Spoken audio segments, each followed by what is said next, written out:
Hi guys, welcome back to our maths class while we are in a bit of a situation with the COVID-19 causing some disruptions to classes. Today we looked at doing box plots. I did a video, but oh my gosh, the boys were so chatty. I decided to just redo it for you so that it was nice and quiet, help you to be able to concentrate. So what we're looking at today is how to draw a box plot. Last lesson we looked at doing the 5-number summary or 5-figure summary, and so we're going to start off by doing that.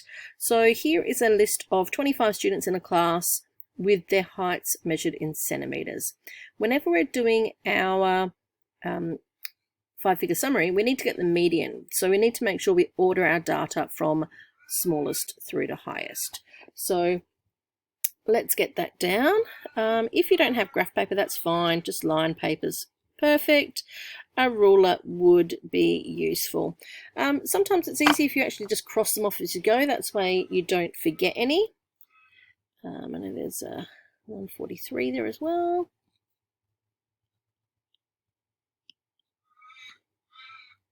Try and do it with me if you can.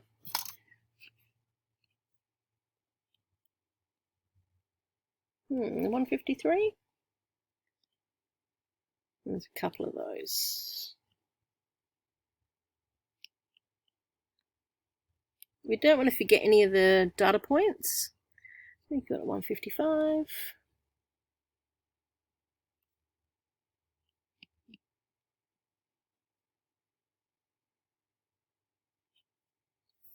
$160s. What have we got? A couple of 164s. Oh, no, I just spotted another one. Okay, what's next? 164. 166.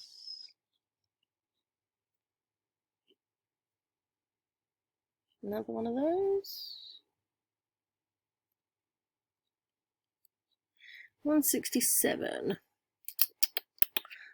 168, 169. Okay. Oh, 170. Oh, it's like a little hide and seek. What are we doing next? 173, 75.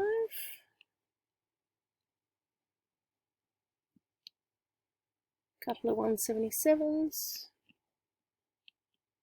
Now what I like to do is just double check that I've not missed any by counting that I have 25 sets of data. No, 25 pieces. 1, 2, 3, 4, 5, 6, 7, 8, 9, 10, 11, 12, 13, 14, 15, 16, 17, 18, 19, 20. Success. Lovely. Okay. Now, as I said, the first thing we need to do is, once it's ordered, we need to remember what is in our 5-figure summary. So we need to do, obviously, 5 bits of information. Hopefully you've remembered them. If not, we have got our min. Q1, can you remember what that was? Median, we've seen before. Q3, one of the new ones. And the maximum score. I like to do the easy ones first. So let's do the min and max. Quite easy. Lowest one, or the shortest person, was 133 centimeters. I mean, that's pretty short. That's shorter than me. And then 189. Okay, next is the median. Now we've got 25 data sets. So we're going to have 12 short ones, 12 tall ones is 24, and then you're going to have the person in the middle. So it's going to be the 13th person. 13. Perfect. 164 is our median. Okay. Now be careful. You've got this person in the middle here. So we don't include them in the top or the bottom. We look at the 12 at the bottom. Q1 is quartile 1, lower quartile. That is halfway of the bottom half. So if there is 12 bits, you're going to have 6 and 6. So 1, 2, 3, 4, 5, 6. So you're actually going to have 2 in the middle. Can you remember, how do we find the median of 2 bits of information? Can you remember? Pretty easy. All we need to do is add them together and divide by 2. Now, some people can do that quite easily in your head. If not, have your calculator ready to go. 150. I've just got a little baby one today.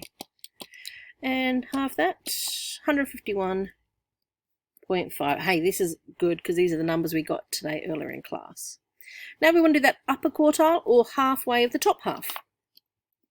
So again, 1, 2, 3, 4, 5, 6. 1, 2, 3, 4, 5, 6. So together we want to find halfway of 171 and 170. Sorry, 170 and 173. Again, can you do that without a calculator? Let's not. 343 is 171.5. Once we have our 5-figure summary, we then need to create a box plot. To create a box plot, we need a scale. Now your scale needs to include your highest, lowest, but you don't want it too big, you don't want it too small. So you've got to decide, am I going for 1s, 2s, 5s, 10s? What's going to be most appropriate for your data? Now with this one and my size of paper, I'm going to go up in 5. So I'm going to start at 130 and go all the way up to 190. So I have my lovely Marwa ruler, Maths Association of Western Australia. There we go, that should be plenty. So we're just going to make sure we've got our lowest 135, 140. If you don't have graph paper, you just need line paper. Our ruler just makes it neat. 165. I don't want it too squishy, so I'm really going to write every second bit on the scale. Okay, I'm going to put arrows in the end because my scale could potentially have people shorter than 130 and longer. I mean, this data doesn't include that, but it's an option you can have. So now all we need to do is our 5 vertical lines for our 5 numbers in our summary. So 133 is going to be just over halfway between 130 and 135. Okay, minimum. 151.50, so again just over 150. 164, so that's just going to be just before 165. 171.5 and 189. Now that does not look like a box plot or a box and whiskers plot that we've talked about. Hopefully you can see how we can create it though. I like to start with the box, and that's just by joining Q1 to Q3. Okay, beautiful. That's me box. And lastly, we just want our whiskers. The whiskers represent the bottom 25%, which is from the minimum to Q1. And the top 25% here, from Q3 up to the maximum. And that's one of the benefits of the box plot, is that it gives the distribution of the data. It shows you how the data is spread out.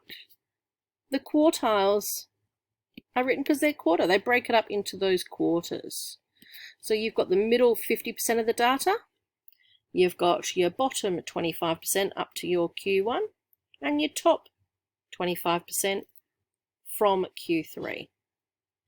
And we can talk about the shape of the data. We can talk about, what percentage of people are below 171.5, and that's 75% of the data. Okay, so lots of uses for our box plot, mainly looking at the shape. We're also going to be looking at comparing data sets as well. So we might choose my class and maybe compare that with Miss Rotherham's class and look at how the distribution between the two classes looks. Anyways, I miss you guys heaps. I hope you are looking after yourselves at home. Please make sure if you have any questions that you go on to Connect and send me an email. There are chapter PDFs where you can get lots of questions to practice doing your box plots, and I'd love to see some completed box plots. If you can send pictures of them through, that'd be awesome to see. We miss you heaps here and look forward to seeing you when we all get back together again. Until next time, see you later guys.